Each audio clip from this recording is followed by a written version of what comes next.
ब्रुकुल toppers choice class में आपका स्वागत है। आइए गुडविल के बारे में कुछ नया और सीखें। आज हम लोग पढ़ेंगे गुडविल को प्रभावित करने, वैल्यू ऑफ गुडविल, ख्याति के मूल्य को प्रभावित करने वाले घटक। क्या सीखेंगे आज हम लोग? ख्याति के मूल्य को प्रभावित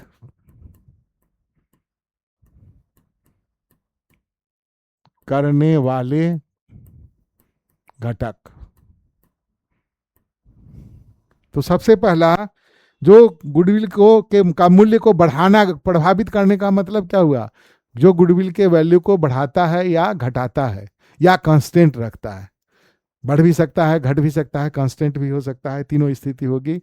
तो सबसे पहला जो उसमें जो हमारा सबसे पहला जो कारक है वो है व्यापार की प्रकृति। तो यदि गुड्स को आप कीजिए क्लासिफिकेशन, तो एक कंज्यूमर गुड्स होगा, एक कैपिटल गुड्स होगा। कंज्यूमर गुड्स उसका उपभोग हो जाता है, कैपिटल गुड्स दूसरे वस्तु के उत्पादन में सहायक होती है। जैसे घर में आटा चावल दाल खरीद के ले आए, वो कंज्यूमर गुड्स हुआ। और गैस का चूल्हा खरीद लिए, तो एक दिन में उसका कंजम्पशन नहीं ना होगा, तो वो कैपिटल गुड्स कहलाएगा। और उसी तरह से सिलेंडर, जब सिलेंडर में गैस भर के लाए तो वो क्या होगा? एग्जॉस्ट हो जाता है एक सर्टेन आवर्स के बाद, तो वो कंज्यूमर्स गुड्स होगा। तो व्यापार का, यदि व्यापार जो भी हो, बिजनेस यदि उसकी मान लीजिए कंज्यूमर गुड्स का होगा, तो कंज्यूमर गुड्स बार बार खरीदना पड़ता है। कैपिटल गुड्स एक बार खरीदते हैं, लंबे समय तक उसका उपयोग करते हैं।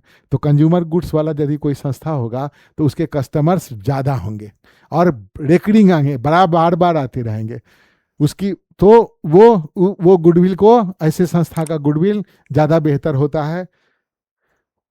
अब दूसरा हुआ हमारा जोखिम कितना है। यदि व्यापार में जोखिम ज़्यादा होगा तो प्रॉफिट की संभावना होगी, लेकिन प्रॉफिट में फ्लक्चुएशंस बहुत ज़्यादा होता रहेगा यदि रिस्क फैक्टर ज़्यादा है तो वैसी स्थिति में गुडविल भी क्या होगा। अब तीसरा देखिए, सबसे बड़ा है मोनोपोली पावर। आप इकोनॉमिक्स में पढ़ेंगे, मार्केट कंडीशन होता है परफेक्ट मोनोपोली। मोनोपोली एक बाजार की ऐसी स्थिति है जिसमें सप्लायर एक या एक से अधिक व्यक्ति होता है और वो पूरे बाजार के सप्लाई ऑफ चेन को प्रभावित करने की स्थिति में रहता है। जैसे हमारे यहाँ भारत में भारतीय रेल का उदाहरण लीजिए आप।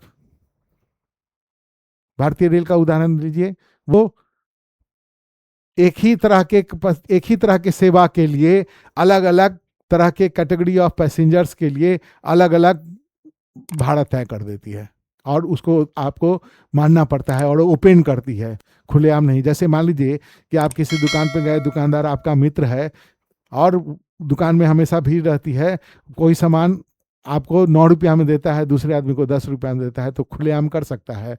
जिस कस्टमर को 10 रुपया में दिया वो बिगड़ जाएगा, बोलेगा भाई हम क्यों देंगे 10 रुपया, तो आपको चुपचाप वो दे देगा सामान, बोलेगा ठीक है भैया तुम ले जाओ, तुम आप भी नहीं उसका हिसाब पूछेगा, चूंकि आप जानते हैं कि आपको कम में दे रहा है। लेकिन भारतीय रेल ओपन करती है, नहीं भाई आपको, जैसे बिजली सप्लाई कंपनी, हमारे यहाँ सप्लाई कंपनी मोनोपोली है, तो उसमें कहता है कि कंज्यूमर यदि डोमेस्टिक यूज के लिए लीजिएगा बिजली, और कंज्यूमर और इंडस्ट्रियल यूज के लिए बिजली तो एक ही होती है ना, कि अलग अलग होती है? एक ही तरह का बिजली होता है।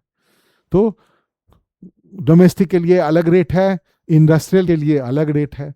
तो यदि परफेक्ट मोनोपोली होगा तो गुडविल भी उसका बेहतर होगा, क्योंकि सप्लाई चेन को वो प्रभावित करता है और प्राइस डिस्क्रिमिनेशन करता है। एक सबसे मेजर जो उसका कैरेक्टरिस्टिक्स होता है मोनोपोली में। उसके बाद यदि मान लीजिए केंद्रीय स्थान पर स्थित है, वो ऐसे जगह पर है जहां मार्केट एकदम सेंट्रलाइज मार्केट पैलेस पर हुई थे, जहां पर आसानी से ग्राहकों का आना जाना लगा रहता है, तो ऐसे में होगा तो गुडविल भी उसका प्रॉफिट बढ़ेगा और ये होगा। उसके बाद है ये कैपिटल रिक्वायर्ड। तो यदि मान लीजिए उसका कैपिटल का रिक्वायरमेंट यदि क्या है, मान लो कि ये कंज्यूमर गुड्स कैपिटल गुड्स। देखो कंज्यूमर गुड्स का यदि बिजनेस आप करते हैं तो ऐसे स्थिति में सेल्स टर्नओवर रेशियो बहुत हाई होता है, बहुत ज़्यादा होता है, जल्दी जल्दी माल बिकता है, फिर लाइए फिर बिके, तो सेल्स टर्नओवर बहुत ज़्यादा होता है और कैपिटल गुड्स में कम होता है।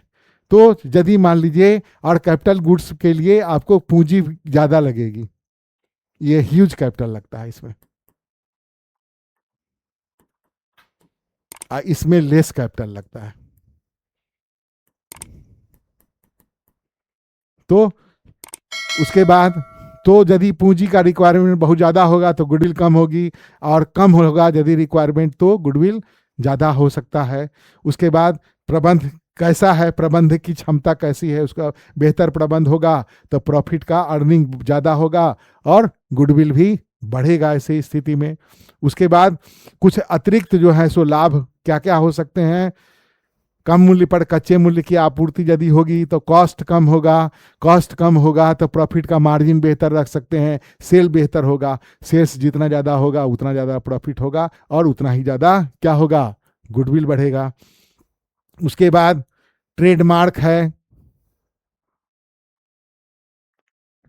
बोलते हैं नहीं भैया हमको टाटे का दे दो, बाटा का जूता दे दो, तो आपका ट्रेडमार्क हुआ वो। उसके बाद टेक्निकल नॉलेज, कितना एडवांस टेक्निकल नॉलेज यदि होगा, आप हमेशा अपने आप को अपडेट करते रहते हैं टेक्नोलॉजी के साथ, तो आपका कॉस्ट ऑफ प्रोडक्शन कम होगा, प्रॉफिट का मार्जिन बढ़ेगा। उसके बाद रिसर्च एंड डेवलपमेंट पर आप कितना खर्च कर सकते हैं, ये तो रिसर्च डेवलपमेंट पे खर्चा कीजिएगा तभी ना नया टेक्नोलॉजी आप अपनाइएगा। उसके बाद कुछ अलग हो सकते हैं, बाजार में मुद्रा के बाजार की स्थिति कैसी है, स्थिर है कि नहीं।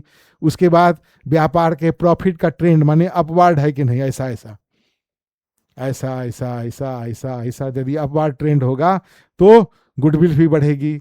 उसके बाद सरकार की पॉलिसी कैसी है व्यापार बिजनेस के प्रति, वो भी इफेक्ट करता है। और सबसे बड़ा क्या होता है, शांति होनी चाहिए राष्ट्र में। तो जब तक स्टेबिलिटी नहीं होगा, political stability, law and order बेहतर नहीं होगा, तब तक क्या होगा, सवाल ही नहीं है व्यापारिक परिस्थिति को सर्वाइव भी नहीं करेगा तो गुडविल का सवाल कहाँ से आता है। आज के लिए बस इतना ही, आगे अगले क्लास में कुछ और सीखें हम लोग गुडविल को।